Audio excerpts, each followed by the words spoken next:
Vamos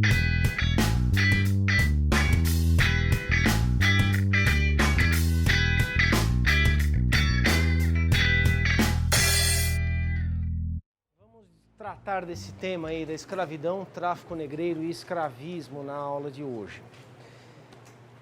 Esse é um tema que se reporta a estruturas da colonização, ou seja, é um tema que perpassa toda a história da colonização, porque ele diz respeito a uma realidade fundamental que goza de uma grande estabilidade a despeito de suas modificações históricas ao longo das décadas, dos séculos, do período de colonização. A realidade da escravidão. A escravidão como forma de trabalho, ela se mostrou então capaz de penetrar no âmago de uma sociedade em constituição, lá no século XVI, e se perpetuar, né, nessa sociedade, inclusive se perpetuar em meio a uma grande transformação de monta, a uma transformação de grande monta, no âmbito da política que sofreu essa sociedade com a formação da Sociedade Nacional Brasileira, né? A gente vai discutir então a condição dessa escravidão nessa sociedade no século XVIII e dar uma empurrada nesse tema também para o século XIX, né? Temos aí um pretexto excelente para discutirmos então a importância desse caráter escravista da sociedade colonial para a constituição da própria formação da sociedade brasileira, igualmente escravista, mas não mais uma sociedade colonial. E isso tem uma importância ainda maior porque trata-se de uma realidade ainda em curso nos nossos dias. De muitas maneiras, nós herdamos algumas determinações essenciais dessa sociedade escravista colonial quando nos formamos como um Estado, como uma nação no século XIX. As marcas, elas ainda estão aí, né? Bem, para começar com essa conversa, então, né, eu retomo algumas definições básicas, que nessa altura do campeonato, né, já podem ser definições aí mais ou menos familiares, quer dizer, consideravelmente familiares da parte de vocês, né? A escravidão é um tipo de trabalho, é um tipo de mão de obra, né, na qual o sujeito que trabalha, ele não se apropria dos resultados do seu trabalho.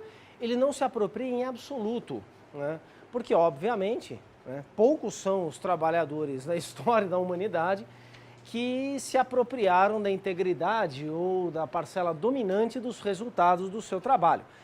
Enfim, essa é uma das poucas coisas boas de ser... Ai, que frase injusta que eu comecei aqui, viu? Enfim, esse é um traço distintivo, por exemplo, de um historiador, né? Um historiador, ele costuma sim se apropriar dos resultados do seu trabalho, ele é dono do seu trabalho. Salvo quando ele escreve um livro, porque ele não recebe direito autoral, né? Não sei o que acontece no Brasil, que ninguém paga direito autoral direito, pelo menos para autores menores, como nós, historiadores, né? Mas, no geral, nós nos apropriamos da parcela mais significativa, praticamente da totalidade dos resultados do nosso trabalho. Somos uma exceção, e justamente por sermos uma exceção, obviamente, que a gente se apropria de algo de pequenas dimensões em termos financeiros, né? A gente recebe pouco, mas está feliz, porque pelo menos o nosso trabalho é nosso, né? Tudo isso para convencê-los que vocês devem sim perseguir vossos sonhos e fazer algo para o resto da vida com esta formação que vocês estão tendo nesta universidade e se tornarem historiadores. Bem, mas o escravo, em especial, ele não se apropria de praticamente nada, porque ele é convertido em propriedade privada do seu explorador. O escravo, então, é um trabalhador que é coisificado, ele é convertido numa propriedade de alguém que explora, então, o seu trabalho, sendo dono do próprio trabalhador. É uma condição limite de uma mão de obra compulsória, isto é, o tipo de mão de obra que não deixou margem de escolha para o trabalhador, né? O trabalhador ele foi submetido a esse regime de trabalho, independentemente de sua vontade. Existem casos, né, de regimes de escravidão, né, que têm o início, né, no próprio desejo do ser humano se converter em escravo. Mas não é um desejo subsidiado por aquilo que poderíamos chamar, numa observação preliminar, de livre-arbítrio. São igualmente condições extremas, extremamente dramáticas, aquelas que impelem um ser humano a vender a si mesmo como um escravo, isto é, para sobreviver. Caso contrário, esse direito não lhe é permitido. No caso, então, da mão de obra preponderante, né, a organizar a economia e a sociedade coloniais, essa mão de obra tem origem no continente africano, né? Nós já discutimos isso no semestre passado, enfim, seja na minha turma, seja em outras turmas. Esse é um ponto clássico, né, das discussões aí de um curso de Brasil Colônia 1, primeiro semestre. Não vou retomar, então, essa transição da ênfase do trabalho indígena para um trabalho de origem africana. Basta dizer que, no final do século XVI, nos últimos 20, 25 anos do século XVI, né, se define, então, né, a essencialidade de uma relação, a conjugar a mão de obra de origem africana, né, com gêneros agrícolas de exportação, principalmente o açúcar. Essa conjugação, então, entre a escravidão e o açúcar na América Portuguesa lança adiante o empreendimento colonial, consolida a colonização como uma realidade doravante dotada de grande estabilidade, pelo menos nas suas estruturas fundamentais. Isto é, jamais a colônia modificará, né, essa articulação entre uma economia exportadora e a exploração da mão de obra escrava.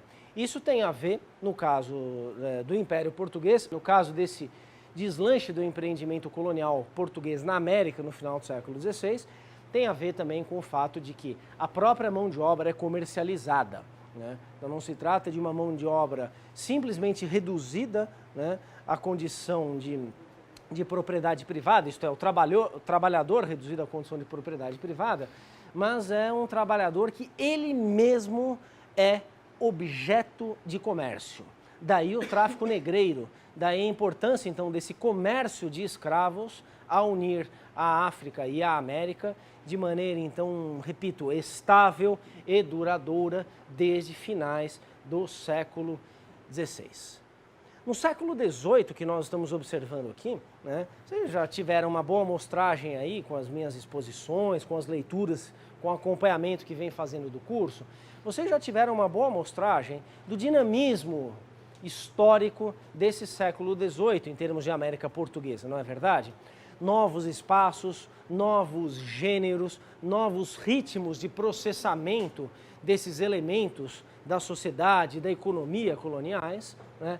Nada disso é capaz de modificar essa articulação essencial entre a economia de exportação e a mão de obra escrava de origem africana, né? Não que não que não existam outras economias, não que não existam outras formas de trabalho. Eu também já fui muito enfático no semestre passado, aqueles que puderam acompanhar o curso devem se lembrar disso, fui muito enfático, né, em tipificar, com auxílio da historiografia, de renovações aí historiográficas produzidas nos últimos 20 até 30 anos, né, em tipificar a economia colonial como uma economia complexa, né, não apenas em termos do seu funcionamento, mas também em termos da sua ênfase em gêneros e produtos comercializáveis. Jamais a economia colonial dependeu exclusivamente de um gênero ou de um produto. Ela sempre engendrou uma diversidade de gêneros e de produtos que tem que ser sempre levada em conta, desde o século XVI até as primeiras décadas do século XIX, e progressivamente a partir da segunda metade do século XVIII. também já discuti isso aqui com vocês, também já mostrei, né, que há uma diversidade em termos dessa pauta de exportações da economia colonial, uma diversidade crescente a partir da segunda metade do século XVIII. E além disso, obviamente, né, na esteira dessa diversidade econômica, nós não podemos falar de um único tipo de mão de obra, de um único tipo de trabalho, de um único regime de trabalho. Estamos falando de gêneros preponderantes, estamos falando de trabalho preponderante, mas desde sempre o trabalho escravo na América Portuguesa conviveu com formas diversificadas que vão desde intermediárias entre o trabalho escravo e o trabalho livre até trabalho assalariado na sua forma clássica. Isso sempre existiu nessa sociedade colonial, assim como uma diversidade de gêneros de exportação, assim como economia de subsistência, né?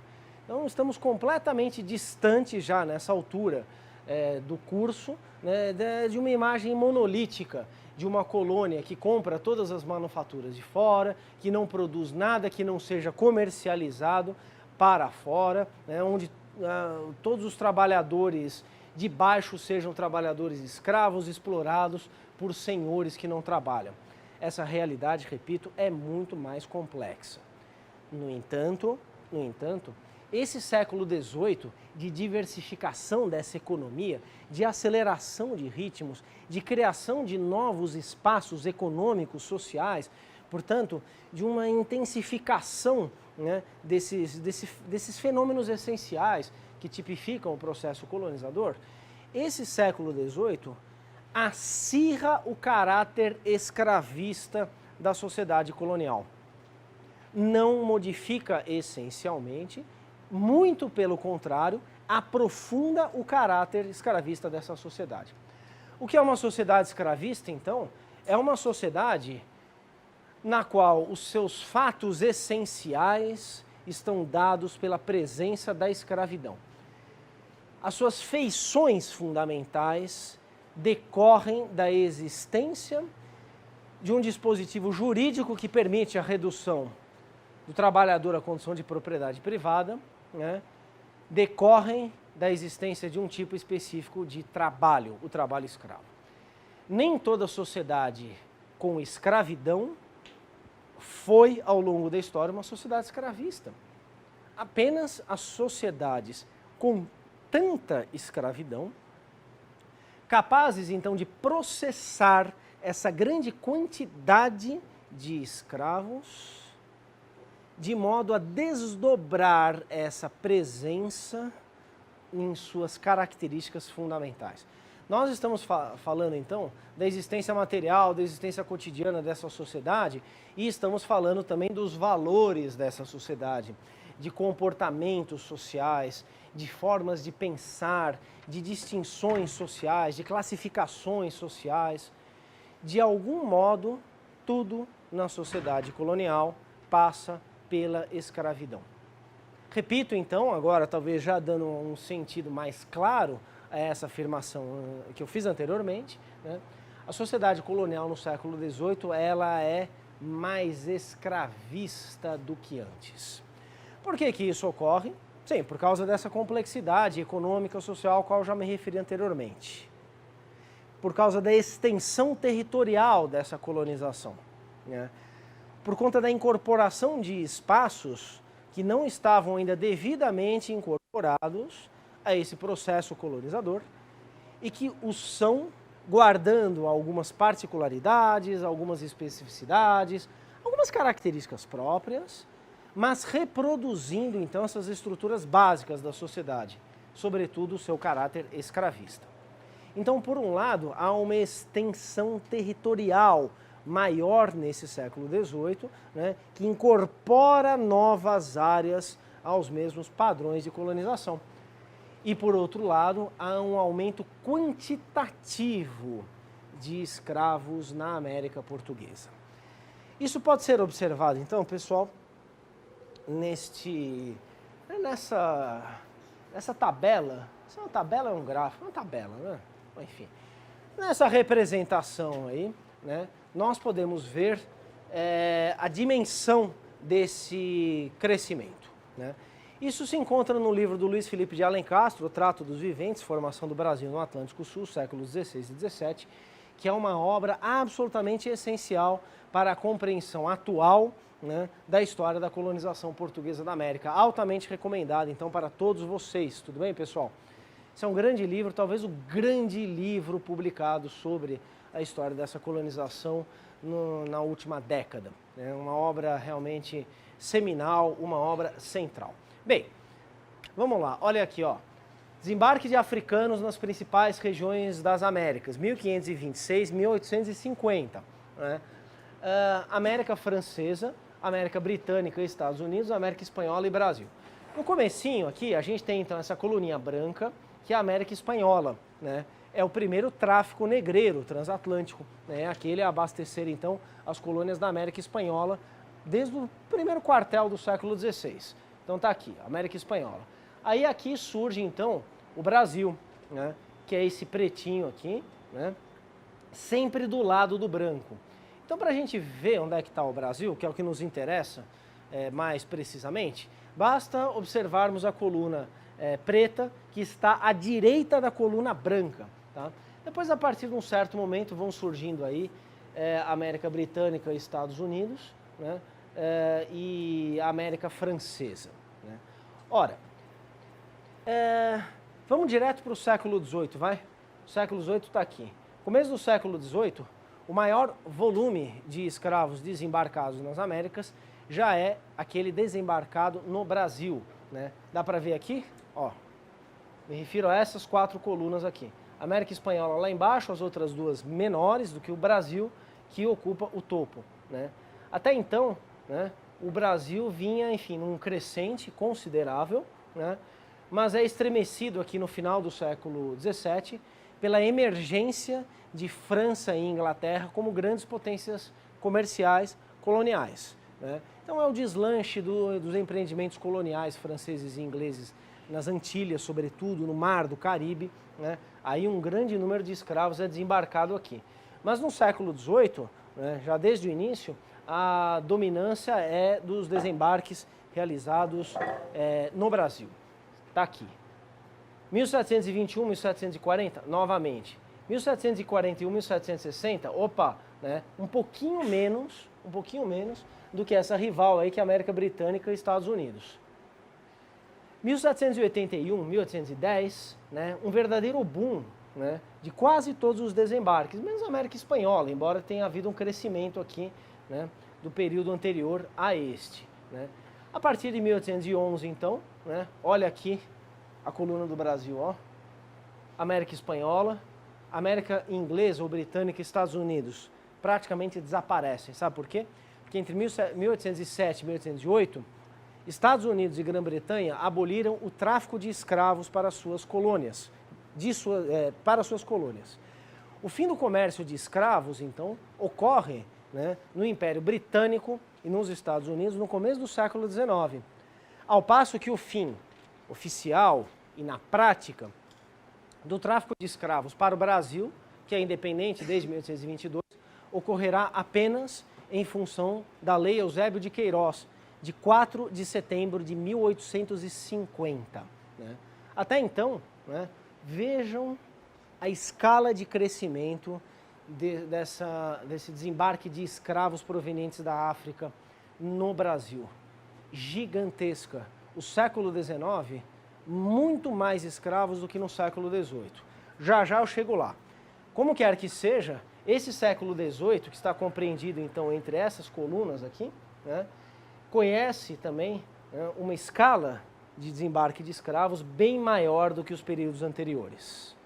Estamos diante então de um fenômeno que não é apenas de ordem quantitativo, mas é também de ordem qualitativa. Né? Porque, afinal de contas, esse crescimento do número de escravos africanos desembarcados no Brasil encontra uma sociedade escravista já devidamente estabelecida e consolidada. Ou seja, as estruturas essenciais já tinham sido definidas anteriormente. Esse número, né, encontra uma realidade já devidamente estabelecida. Isso é absolutamente fundamental, então, para nós entendermos esse século XVIII luso-americano. E os novos espaços de colonização, voltemos a eles, então, serão espaços escravistas. Mineração, né? As Minas Gerais não existem antes do finalzinho do século XVII. Serão um espaço escravista. Rio Grande de São Pedro, Santa Catarina, o atual Rio Grande do Sul, o atual sul do Brasil, né? Região fundamentalmente escravista, pecuária, né? De grandes estâncias, com produção, enfim, derivada dessa pecuária, também de exportação, agregando, obviamente, formas econômicas de subsistência, com um comércio cada vez mais de longa distância, com formas de trabalho, sobretudo escravistas. Faz tempo que foi derrubado o mito, né, de colonizações supostamente mais democráticas, seja nas Minas Gerais, seja no Rio Grande do Sul, onde supostamente teria prevalecido, no caso do Rio Grande de São Pedro ou Rio Grande do Sul, formas de trabalho assalariadas e, no caso das Minas Gerais, possibilidade de ascensão social. As Minas a gente já discutiu bem, dedicamos uma aula a isso para provar que, enfim, isso é um mito. E no caso do Rio Grande de São Pedro, enfim, faz mais de 40 anos que os estudiosos sabem que ali preponderava o trabalho escravo e formas escravistas de reprodução da sociedade. Um dos pioneiros, um dos estudos pioneiros foi justamente de autoria de Fernando Henrique Cardoso, no começo dos anos 60, né? Acho que em 1961, o livro dele, Capitalismo e Escravidão no Brasil Meridional. Foi um marco muito importante, né, na derrubada desse mito, né, de uma colonização assentada, sobretudo, em trabalho assalariado, que seria típica da pecuária. A pecuária do Rio Grande também é uma pecuária escravista. E há também, conforme, enfim, apontado na nossa aula passada, né, a extensão do poder régio e, portanto, a acentuação das formas societárias tradicionais da América Portuguesa por esse vale amazônico no século XVIII, na segunda metade do século XVIII. Esse vale amazônico já existia como uma região colonial, mas na segunda metade do século XVIII, em decorrência direta das políticas reformistas empreendidas primeiro por Dom José I, logo por Dona Maria I, entre 1750 e 1777, Dom José, e aí tem o início do reinado de Dona Maria, essas políticas reformistas, então, elas aumentam a base do poder real com o aumento da quantidade de súditos, a transformação, então, das populações indígenas dessas regiões em súditas do rei, as populações. Esse é um processo, então, importante, não é de invenção de um território novo, mas é de reconfiguração desse território amazônico no século XVIII, né, introduzindo nele definitivamente as mesmas formas sociais essenciais, com diferenças de ênfase aqui e lá, né, mas sem alterar, então, essa configuração dominante que já tinha sido estabelecida nas regiões de plantation, de cana-de-açúcar, de grande propriedade agrícola, desde finais do século XVI. Até aqui tudo bem, pessoal?